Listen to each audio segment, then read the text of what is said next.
The Namib Desert, the world's oldest desert, barren of surface water but bisected by many dry riverbeds. The Namib Desert is one of many stunning experiences that Namibia is known for. Namibia has always fascinated me, even though I did not know much before we started our adventure. After visiting, I was mesmerized with its peculiar beauty. It is home to a diverse of wildlife, colonial area towns, and the largest canyons in the world, that being the Fish River Canyon Park. Namibia has many tourist attractions. Some of these include the Etosha National Park, the Naukluft Plateau, the Skeleton Coast, and the Omaheke Island Marine Reserve, and many more.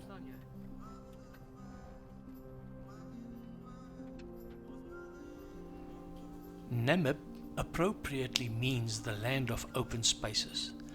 The rusted orange sandy landscape welcomes you to the world's most ancient desert, curved by ferocious winds, baked by scorching sun, and rusted by the iron of Africa.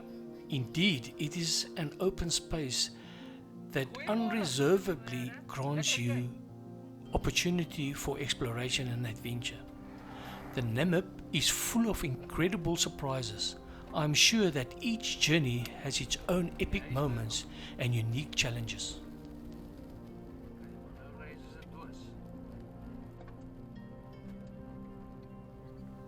An amazing section of where Namibia meets the Atlantic Ocean has been named the Skeleton Coast. Historically, it was nearly impossible to launch boats from the shore in this northern part of Namibia, and the only way out of the ocean was through the vast marsh, accessible exclusively via a hot and arid desert. Given these harsh conditions, the Skeleton Coast has been responsible for numerous deadly shipwrecks. These shipwrecks take very handsome pictures and make for incredible exploration. This feels like one is entering a magical but treacherous area, specifically if this has been your first time in this amazing country.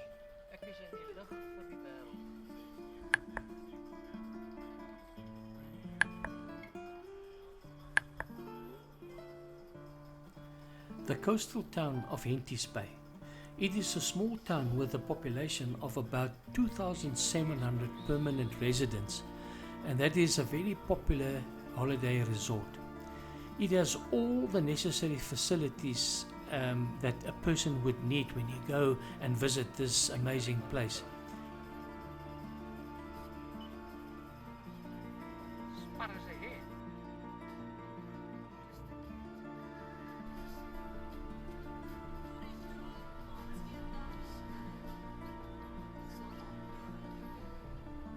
So there is another.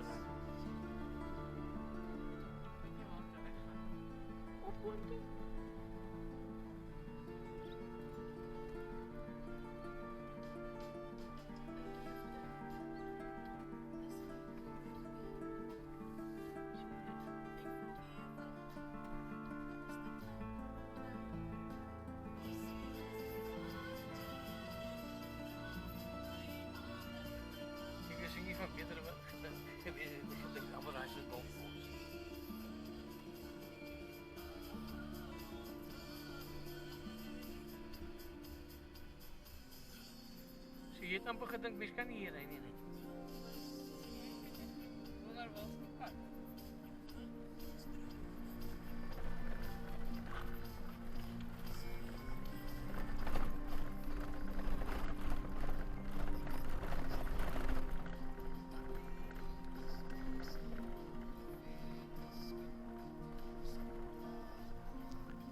Located in Namibia's Kunene region, Tweefontein has one of the continent's largest concentrations of rock engravings and art. This is believed that the ancient hunters and herders conducted rituals that involve creating the rock carvings. The area has likely been inhabited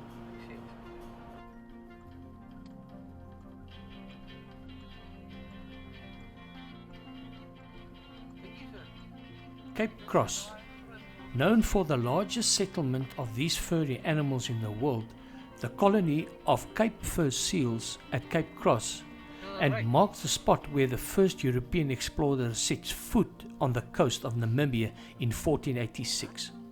Originally marked by a cross erected in honor of the King of Portugal by explorer Diego Gao, the spot just north of the fishing haven of Henties Bay is now home to a thriving colony of more than 200,000 seals. Attracted by the good fishing and nutrient-rich waters of the Benguela Current, the seals congregate on the rocky shoreline year-round. The bull seals arriving in large numbers towards the end of October, ready to fight for the territories. Visitors can also enjoy themselves in this noisy uproar, viewing the captivating interaction of the seal colony from an extensive walkway.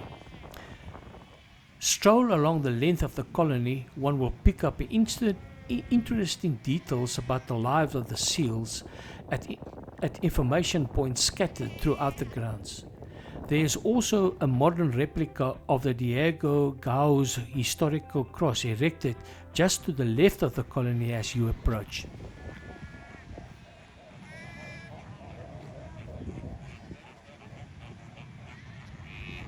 The Cape fur seals is the biggest of the 9 fur seal species in the world and breeds only on the west coast of southern Africa. The cows give birth in late November and early December after a 9-month gestation period. The bulls, eating an equivalent of 8% of their body weight each day, weigh approximately 360 kilograms when they return in October. They are fiercely protected to their established harem of 5 to 25 cows. Within days of giving birth in November-December, the cows mate again.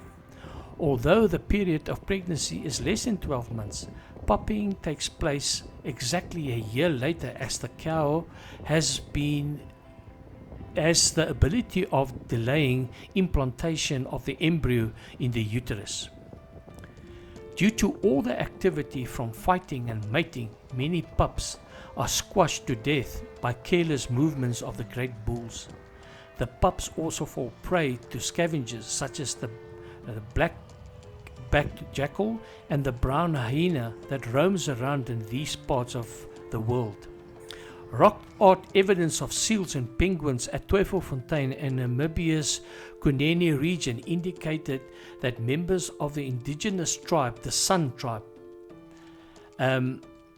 likely fished and hunted along the Skeleton Coast for centuries before the first Europeans arrived in the 15th century. Trains transported workers to Cape Cross and returned laden with seal pelts and guano, which is seabird excrement, to the ships that would export them to Europe. The guano was considered a valuable fertilizer, and the pelts were much desired for their luxurious and thickness and softness. In 1968, the Cape Cross Seal Reserve was proclaimed, apparently for the protection of the seals and seabirds that live in this area and also in this specific area.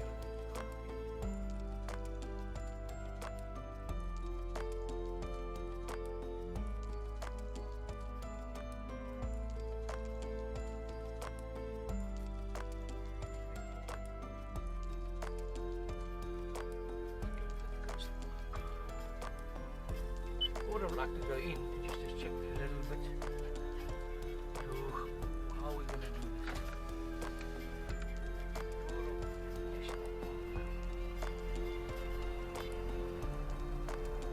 Shipwrecks along the Namibian coast. The Skeleton Coast is associated with shipwrecks, the stories of sailors walking through the desert in search of food and water. The name is derived from the bones that line the beaches because of whaling operations and seal hunts. A few of these skeletons were human skeletons too. In blinding fog, typical of this coast, results in ships running aground or wrecking on the offshore rock.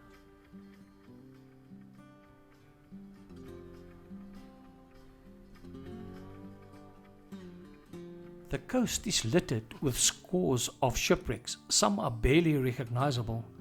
Others are still remarkably in a good condition, but rusted though.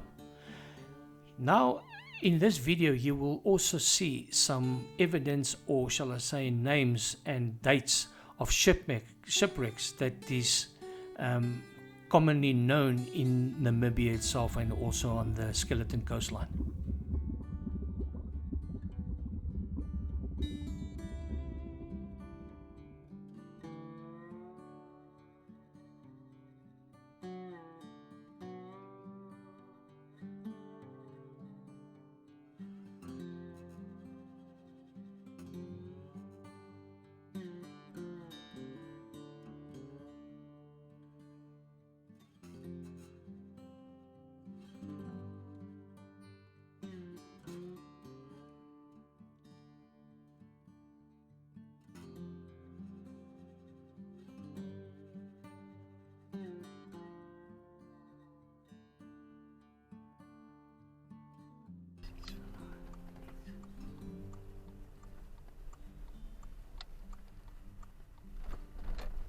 Maar hy sê hulle het hom al begin opsny. It's breaking up already.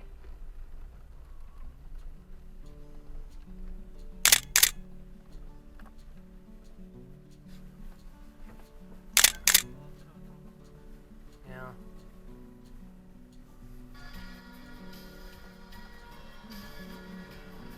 Ek bang hy ry deur ou se jag.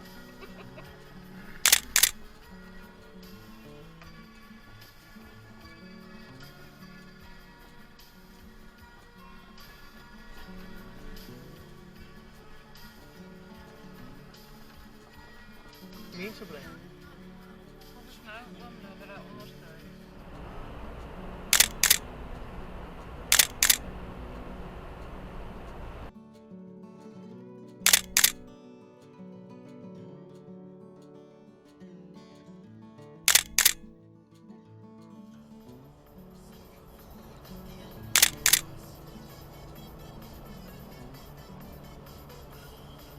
One of the Moroland's most remote natural attractions is the highly mysterious looking Messum Crater, which comprises two concentric circles of hills created by a collapsed volcano in the Walvis Mountains.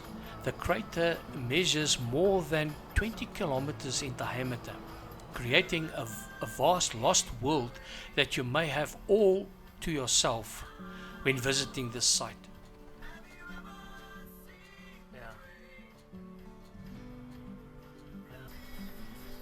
Camping, however, is prohibited inside the crater, and the crater is best visiting as a day trip from the Brandberg area, where you will find a handful of accommodation choices.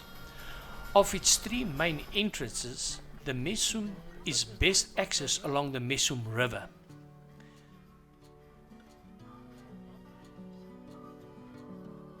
When visiting the crater, one must make sure you have enough equipment to handle basic breakdowns.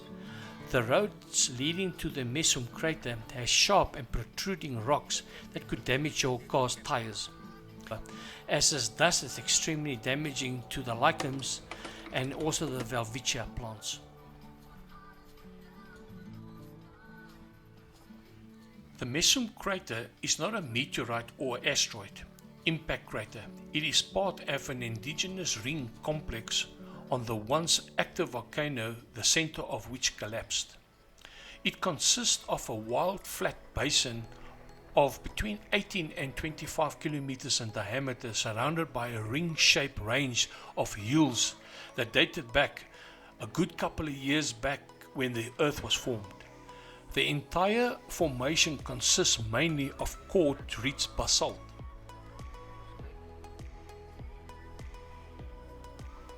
When traveling by car, the fact that this is a crater is not so obvious, but when viewing it on a satellite photo or on Google Earth. It is popular with visitors because of its utter desolation and breathtaking desert views. When approaching the crater from the Cape Cross site, you will encounter huge lichen fields. Namibia is host to at least 100 different lichen species. Rather than plants, they are organisms that represent a symbiosis between algae and fungi. These algae are the dominant partners, changing sunlight via chlorophyll into the nutrients and the organisms need to survive. The fungi at the bottom, which form the biggest part of the organism, mainly provide support, as well as absorbing minerals from the earth to feed the algae.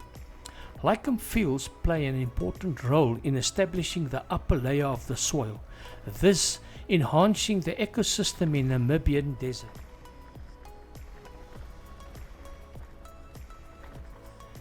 Their colors are brighter on mornings when the skies are overcast and there has been moisture in the shape of coastal fog or a rare rain shower, causing the tiny organisms to absorb the water and spread out, becoming soft and leathery to the touch. Lichen fields are extremely vulnerable. A four-wheel drive vehicle will wipe out the entire hectare of these intriguing organisms every 10 kilometers it travels. Because their growth rate is exceedingly slow, only about 1 millimeter a year, it will take at least 100 years for them to regrow. So when you encounter lichen fields, refrain from leaving the tracks which is laid there of previous vehicles. Inside the crater, one is overwhelmed by the vast sandy plain with the track cutting through the middle. There are scattered Welwitschia plants on either side. These are excellent specimens of the famous desert plants which is evident in this area.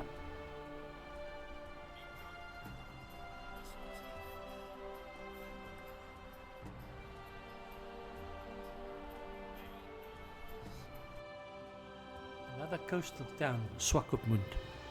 Sandwiched between the ocean and the Namib Desert, Swakopmund, a coastal town in the central Namibia, is one of the most popular places in the country for travelers to visit. The laid-back town has a charm by the bucket load.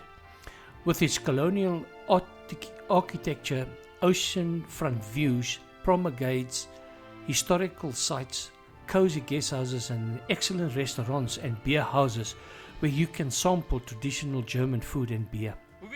Swakopmund is a perfect base for exploring the coast, from taking boat and kayaking trips from Walvis Bay to spot the abundant marine life of the Atlantic Ocean and going on bird watching tours. Another interesting adventurous trip is the Welwitschia Drive, a short road trip that routes and takes you through some fascinating places in the Namib Naukluft National Park. Including is also the oldest Welwitschia plants in the world, an ancient specimen thought to be more than 1,500 years old. Swakopmund is Namibia's premier holiday resort town. The main beach area is called the Mole and is the result of a largely successful attempt to construct the artificial harbour. The town's most iconic symbol is the Swakopmund jetty, initially used as a berth for ships. It later became popular for anglers and walkers. It also has fallen into disrepair on numerous occasions and has been subject to several attempts to rescue it from complete neglect. Recently, a large-scale work has been introduced to complete the jetty, which is now proudly boasts with the small restaurant and bar area as you enter onto the jetty. Other attractions in Swakopmund includes the Swakopmund Museum, the National Marine Aquarium, a crystal gallery, a spectacular sand dunes near Langstrand south of Swakop River. Outside of the city, the Rochmund Desert Golf Course is one of only 5 all-grass desert golf courses in the world. The city is also known for skydiving and other extreme sports. Nearby lies a camel farm and also the Martha Luther steam locomotive, dating back from 19 1896. Wat is een? Okay, nee, skerp.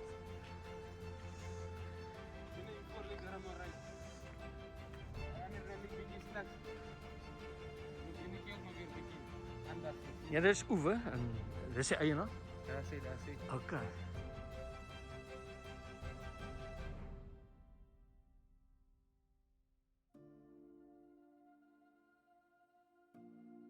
En ja. Thank you very No problem, no problem. Nee, ons ondersteun is local en hierso is ek weet nie. Local is lekker. Daar sy. Daar sy. En hierso is die ander barber. En jy kan sien. Hy barber Jeff en ek is ook Uber. Is dit? Daar sê.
Walvis Bay, another coastal town, and most probably one of the biggest of the coastal towns. The town of Walvis Bay lies on the edge of the Namib Desert at the mouth of the intermittently flowing Kusep River. A portion of the town lies below sea level and is protected by a dike against flooding. Walvis Bay Harbours serves as Namibia's chief port.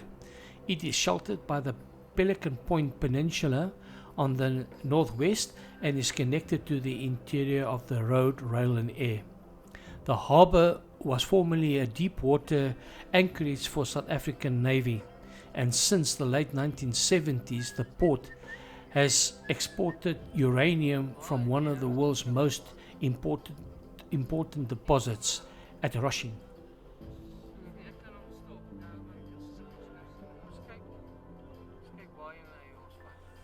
The landscape is spectacular, but the desert, mountains, canyons and savannas are perhaps better to see than to occupy.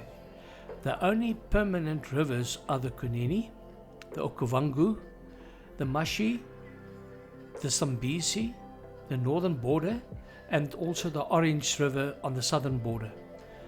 Only the northern frontier, and not all of it, is readily accessible.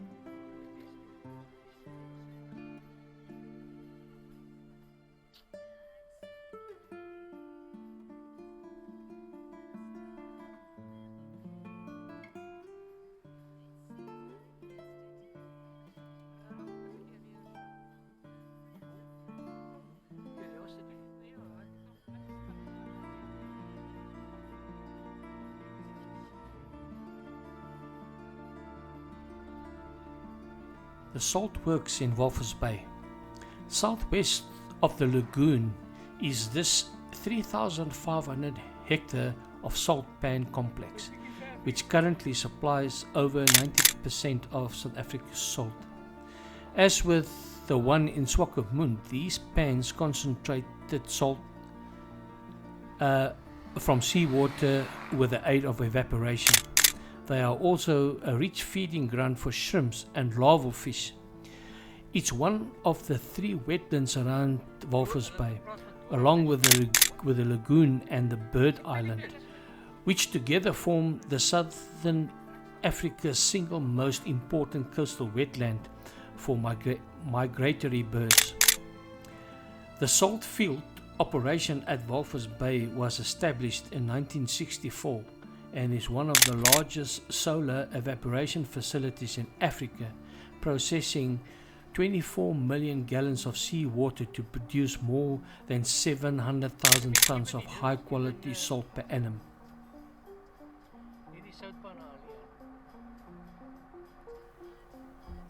The bulk of the salt produced by Walvis Bay salt refiners is exported to markets in southern and West Africa, where it is used mainly by the chlor-alkali industry to produce chlorine and caustic soda, by the agricultural sector as feed supplement, as well as livestock for a refined table salt for human consumption.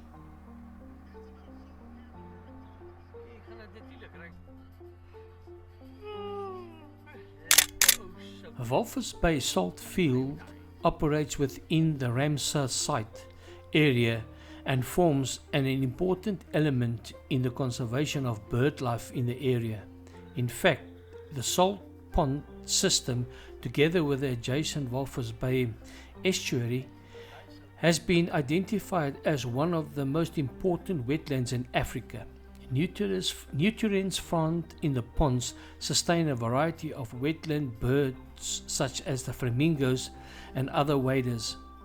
Up to 120,000 birds at a time have been viewed at the salt fields, and more than 60 different species have been identified.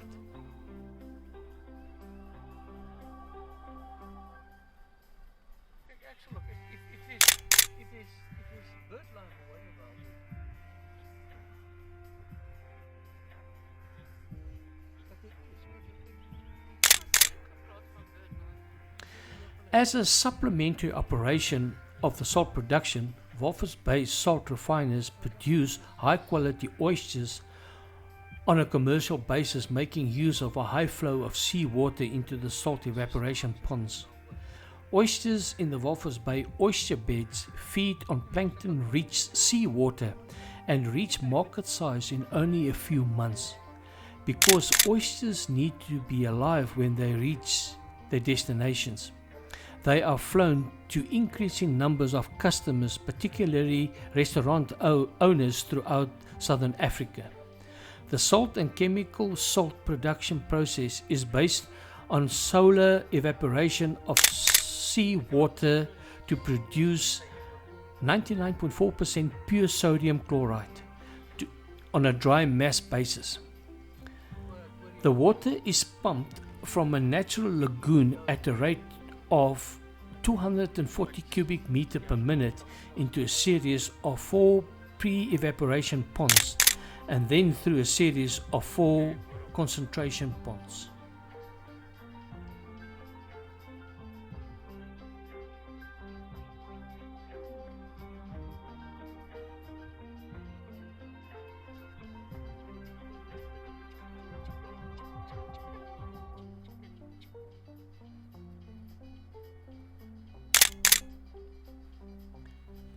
The total operation covers an area of 4,000 hectares, stimulated by wind and sun.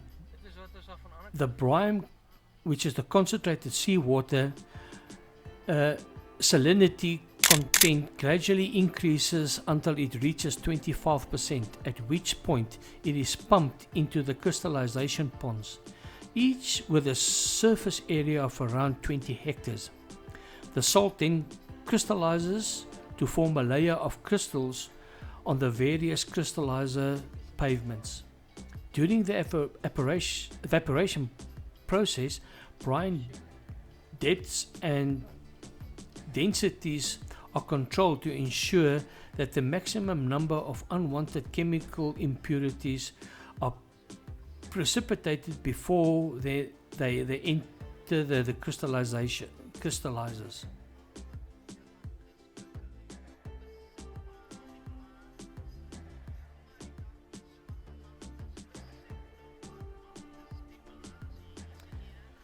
A similar monitoring program is adopted to control the depth and density of crystallization ponds. To achieve optimal efficiency level, performance is constantly monitored by technicians at an on-site laboratory. Once the salt crystals have grown to the required depth, the salt is removed by mechanical harvesters and transported to a wash plant. Here, the salt undergoes a process of washing using diluted brine at the washing medium. During the wash process, to remove the calcium phosphate and magnesium which adheres to the salt. The final salt solution is then dried in an extractor. The salt leaves the extractor of the wash plant and is fed onto a stacker belt and stockpiled where further draining occurs. Bulk consignments of salt are conveyed by road directly to a dedicated storage facility at the Walvis Bay harbour for loading.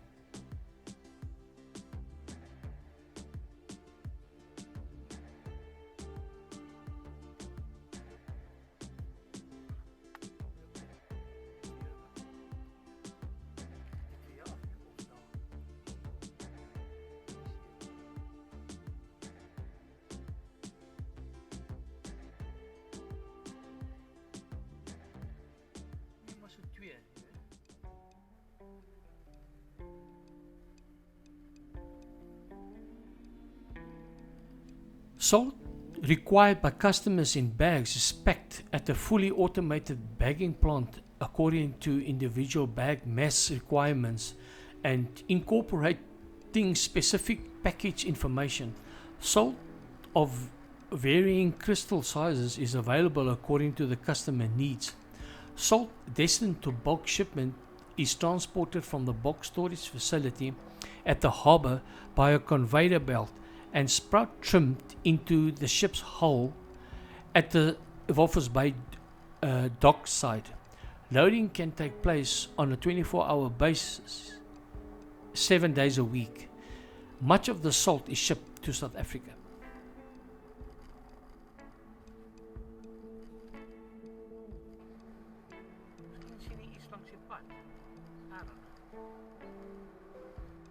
Turn left ahead.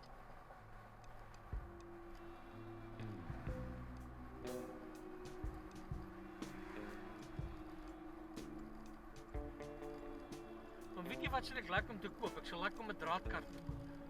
7. Hæ? Wat dink jy? Oh. Hierdie is